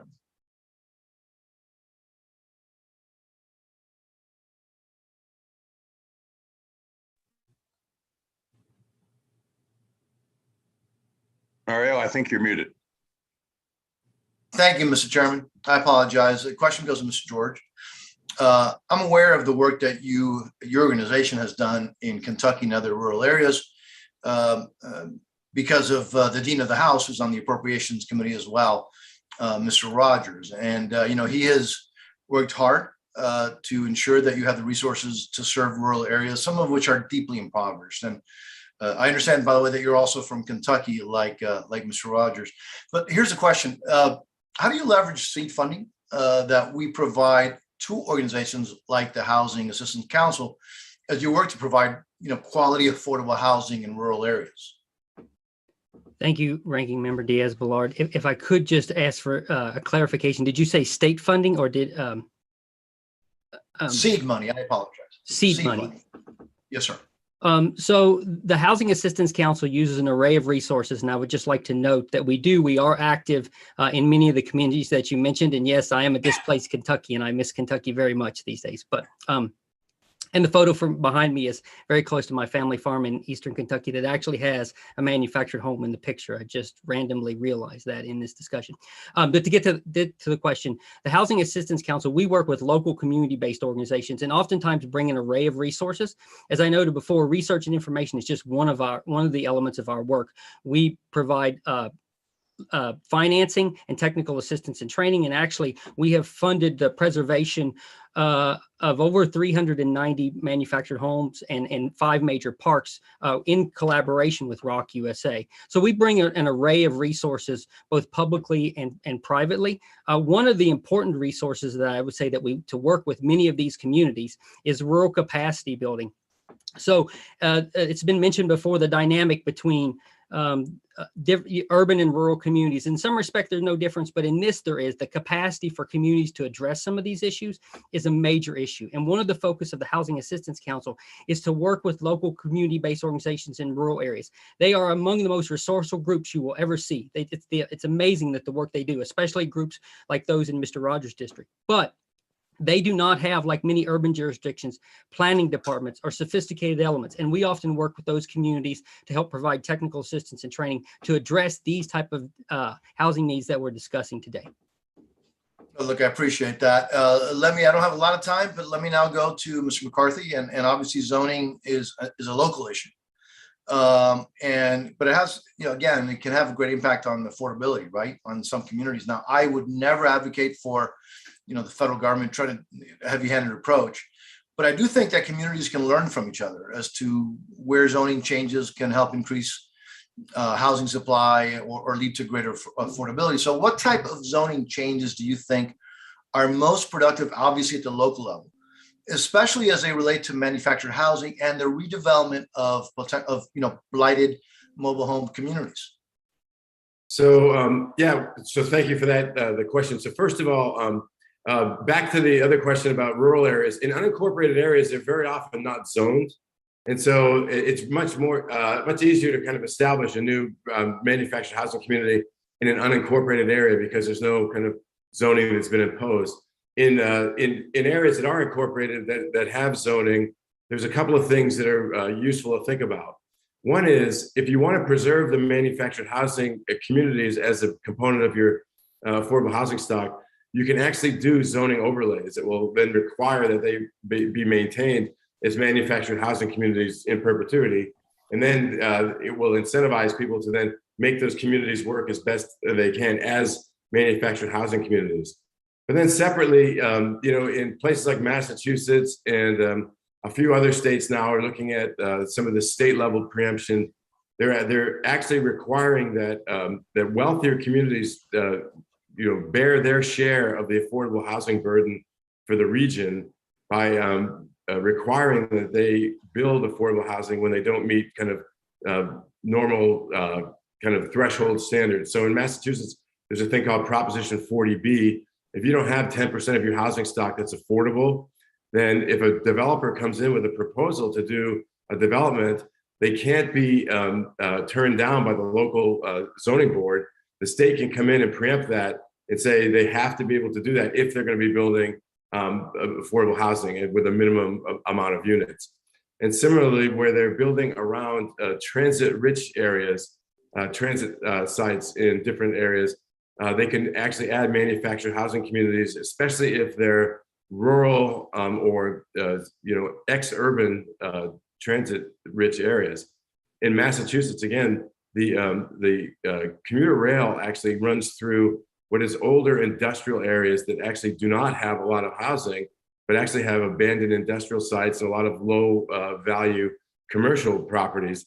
And they could build manufactured housing communities, which are relatively dense, within walking distance of a commuter rail, which will give people access to jobs in the entire region, but they're very often prevented by the local jurisdictions. And so now the state is coming in and saying they want to be able to do dense developments in these transit-rich areas for a variety of reasons, including kind of the need to build more affordable housing, but also they need to get more cars off the road and reduce kind of congestion and reduce vehicle miles traveled and, greenhouse gas emissions. And so there's that. And then finally, there's just the plain old inclusionary zoning requirements that some places layer on.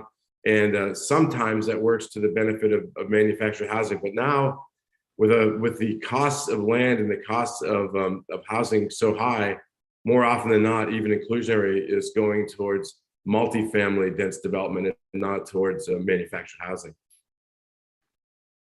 Mr. Chairman, I yield back. Thank you, Ms. Torres. Thank you, Mr. Chairman. Dr. McCarthy, in the fiscal year 2022 enacted bill, I worked to secure transit-oriented development language requiring HUD and DOT to issue joint guidance outlining best practices for land use policies to increase supply of affordable and market rate housing. The guidance, should provide recommendations for both local and state land use agencies to improve their zoning. I was also really happy to see that the Biden administration included transit-oriented development as part of its housing supply action plan. So this plan includes transit-oriented development, which will reward jurisdictions that have reformed their zoning and land use policies. So are there any other challenges that you see there? And if you could be brief. So yeah. I would like Mr. Mojica to also identify what challenges NPHS has encountered developing manufactured homes. Yeah, I'll be very brief. I mean, the biggest challenge we have for transit-oriented development is actually being able to plan regionally as opposed to jurisdiction by jurisdiction. Right. And so very often you get hyper-localized decisions that are not really beneficial for the region. And you have to find a way to get the region to kind of work together on the plan, right? Yeah. The other thing is that some of the biggest landowners in the country are actually transit authorities, and they don't have a strong incentive to develop their own land to make affordable housing. And if those incentives were pushed down to the transit authorities to do that, and it happened in the Bay Area. BART actually did participate in the development of a lot of affordable housing in the Bay Area. That would be really, really helpful. And they're just not land. They're not property developers. They move people around on rails, right? So. Right, but they could work with organizations such as NPHS. Yeah, exactly. Yeah, and they do in the Bay Area. That's what they did. They partnered up with affordable housing developers to develop thousands of units of housing on BART land as in a co-development arrangement. Mr. Mojica, can you do you have anything else that you want to add to this? Sure, absolutely. First, I want to thank the policy work that our folks, our colleagues are doing here. Dr. McCarthy, Mr. O'Hara from Rock USA. I think it's paved the way for us as a small developer play space here to look at manufactured housing to help families build wealth through home ownership. So that's really helped a lot. And we have, of course, some challenges. So through the lens of suburban infill development, we don't primarily do work with factory built and manufactured communities. We're more of an infill suburban developer. But back to your point, Congresswoman Torres, we are looking at ways of replacing dilapidated old mobile homes through the capacity that we're building in this space.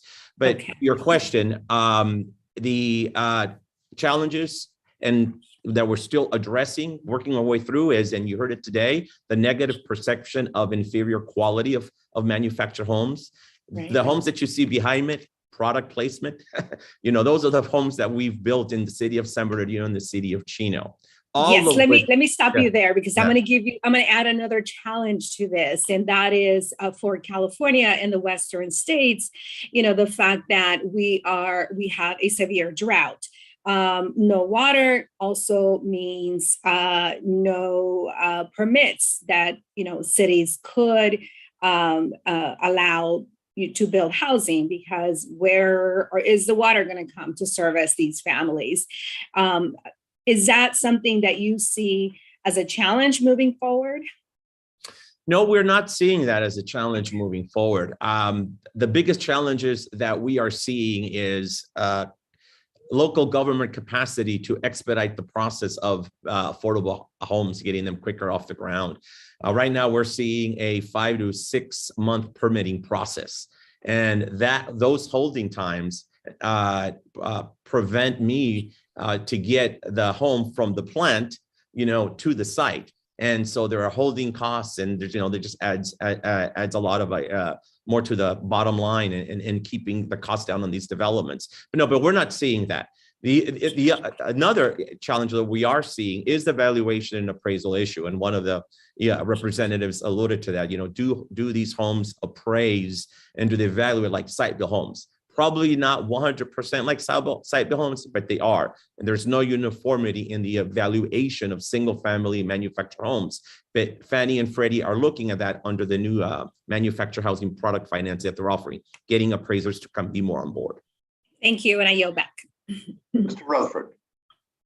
Thank you, Mr. Chairman. And Mr. Mojica, I want to follow up on that, because the earlier comment that I said about home ownership, when I'm talking about we should all be working toward home ownership for these financially challenged families, I'm not talking about just the home. I'm also talking about the land that the home sits on.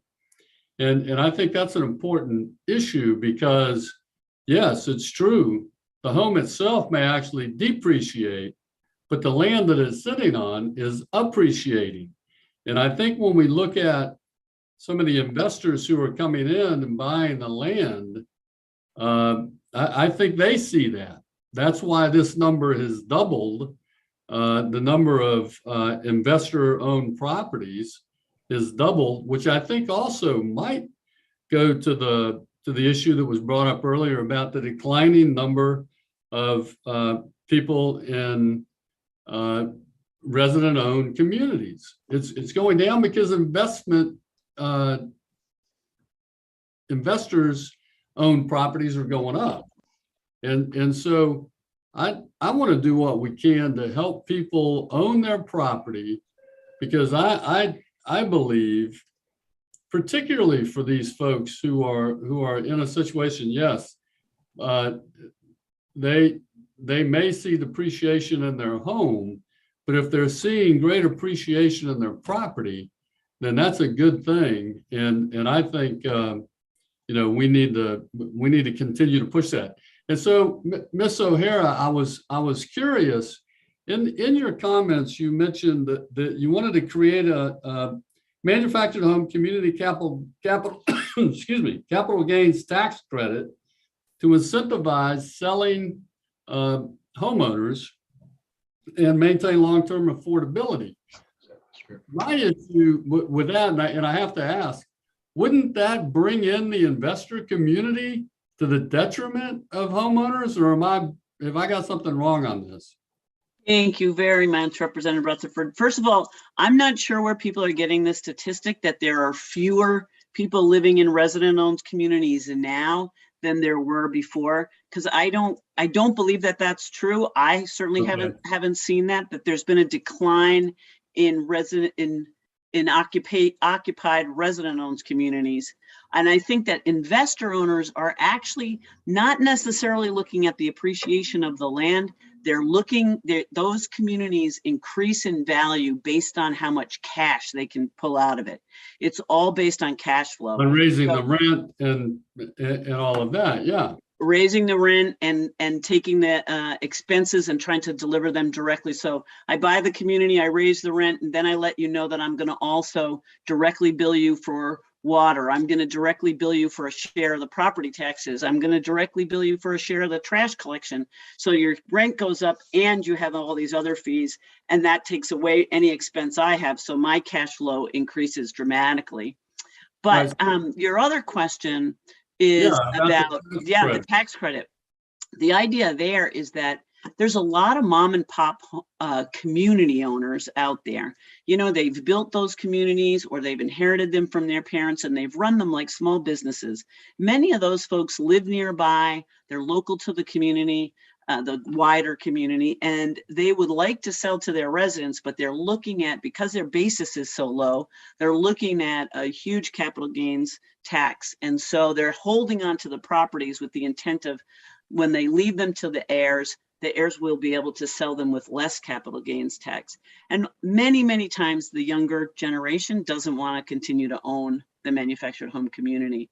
So if we can open up those community owners that would like to sell to their residents and use a capital gains tax incentive if they sell to the homeowners who live there, that would make, as the chairman was asking, how do you get this to increase across the country? Right. That's So- what they were thinking. So they have to sell. So your proposition is that they sell directly to the homeowners, not some outside investment firm. Exactly. That's Okay. exactly it. Okay, that I think I could live with. Mr. Chairman, I see my time's up, so I will yield back. Thank you. All Mr. right. Chairman. Thank you, Mr. Aguilar. Thank you, Mr. Chairman. I just wanted to build on the home ownership discussion, and obviously it's a key component of realizing the American dream. In California, we received reports from the state that home ownership rates have dropped to just under 54%, which is almost the lowest home ownership level since the 40s. One important federal program that helps individuals live in affordable housing and preserve their neighborhoods is NeighborWorks. Mr. Mojica, as a NeighborWorks partner, can you talk with us about how that program has helped your organization preserve affordable housing and revitalize neighborhoods within our region? Absolutely. Thank you, Congressman Aguilar, for that question. The funding that we have received from NeighborWorks America has been extremely critical, very important for us. Not only are they a funding partner, a funding resource, but a technical assistance provider as well. And they incubate a network of other NeighborWorks organizations that we share a lot of best practices. So there's a lot going on here. But that core funding that we do receive, for us, and if we back into our mission and the areas of impact that we're in, we use it to create affordable housing and innovative strategies like looking at factory built in order to create wealth, transferable wealth, and sustainable home ownership, right? We use that core appropriation to revitalize our neighborhoods, so we do a lot of home repair financing, home repair grants, and so forth to help address aging older housing stock, whether it's site built or factory built. A lot of education. So, we use that appropriation as like a lot of other NeighborWorks organizations across the country to educate through financial literacy education, economic inclusion. There's also, we talk a lot about building wealth around homeownership, but we also need to talk about preserving that wealth, right? So there's a homeownership continuum, but we also need to go ahead and invest in a homeownership preservation continuum, creating default resistant home buyers, right? That are more educated, that will be able to maintain and know how to react when they're in moments of distress. So appropriation, that funding helps support those programs. Environmental sustainability, we've launched a social enterprise around solar equity on making solar more mainstream for your typical home buyer, right? Lower wealth home buyer that can't, it's owning solar panels sometimes is out of sight, out of mind. I got other priorities than putting solar on a roof. So we've created an enterprise around helping families understand solar technology as well as solar panels and how they can purchase those at a much more affordable price. Funding has supported those types of social enterprises innovations, as well as other types of innovations across the country, among other NeighborWorks organizations. And lastly, we are tipping toeing into a space where, we need to do what role can we play as a CDFI to invest in, small businesses in order to create more living wage jobs so folks can afford to buy an entry-level home. So that and just many other things is how that the funding from NeighborWorks America has helped our organizations, and a lot of NeighborWorks organizations can probably say the same. Thank you. I appreciate the answer. Ms. O'Mara, your organization has a mission of uplifting residents. And so can you talk with us a little bit about how nonprofits can around the country can leverage public and private resources to expand and preserve manufactured homes in these communities, and just kind of generally how that leveraging is helping you maintain your mission. Representative Aguilar, thank you so much. And I just have to piggyback on what Clemente said about NeighborWorks America. NeighborWorks America invested $500,000 in the launch of Rock USA. They really hosted the first symposium on manufactured housing back in the early 2000s. They have been a stalwart supporter of every effort, I think, here that you see before you. And we have at 5 NeighborWorks America affiliates that are part of the 230 NeighborWorks America groups. We have 5 of them in our network as well. So, and the great thing about those organizations is that they are innovating in this space where we're working on solely focused on preserving these communities. Our affiliates who do that work, and in addition are creating new affordable housing in communities. I mean, one of the things that's so great about resident-owned community is you preserve that existing community, and then any vacant lots that are in that community can be filled with new homes that will be another affordable house for another homeowner. They're doing that, just as Clemente said, the solar work is being done in New York through Pathstone. We've got a NeighborWorks organization out in Oregon that's working a whole weatherization process for existing homes, and some of what McCarthy was saying about, cash for clunkers. That it's the NeighborWorks organization out there who's looking at replacing these pre-76 homes with new Energy Star homes.